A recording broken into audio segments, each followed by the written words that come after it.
অসাধারণ প্রতিভা নিয়ে পেশাদার ফুটবল ক্যারিয়ার শুরু করেছিলেন ব্রাজিলিয়ান সুপারস্টার নেইমার জুনিয়র, কিন্তু বারবার ইনজুরির ধাক্কা তার কাঙ্ক্ষিত সাফল্যের পথে বড় বাধা হয়ে দাঁড়ায়। বয়সটা ৩৪ হলেও এখনই ফুটবল থেকে বিদায়ের দিনক্ষণ নিয়েও ভাবতে হচ্ছে নেইমারকে।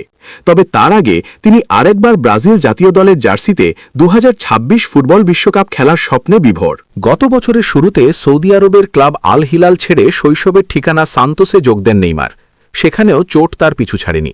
কিছুদিন আগে হাঁটুর অস্ত্রোপচারের পর চোট কাটিয়ে মাঠে ফিরেছেন। সান্তোসে থাকবেন কিনা সেই দোলাচলের মাঝেই ২০২৬ সালের শেষ পর্যন্ত চুক্তি সেরেছেন নেইমার। মূলত বিশ্বকাপ দলে জায়গা পাওয়ার আশায় দ্রুততম সময়ের ভেতর চোট কাটিয়ে ওঠার তাড়না ছিল তার। নেইমার সম্প্রতি কথা বলেছেন নিজের অবসর পরিকল্পনা নিয়ে।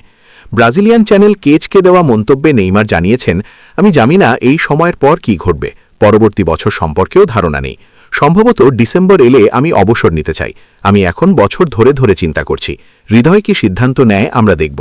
এটি অবসরের সিদ্ধান্ত, নির্ভর করছে বছরের শেষ নাগাদ হৃদয় কোন দিকে সাড়া দেয় তার উপর।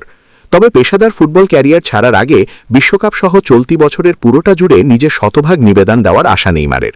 এক্ষেত্রে অবশ্য চোটমুক্ত থাকতে হবে আন্তর্জাতিক ফুটবলে ব্রাজিলের সর্বকালের সর্বোচ্চ এই গোলদাতাকে।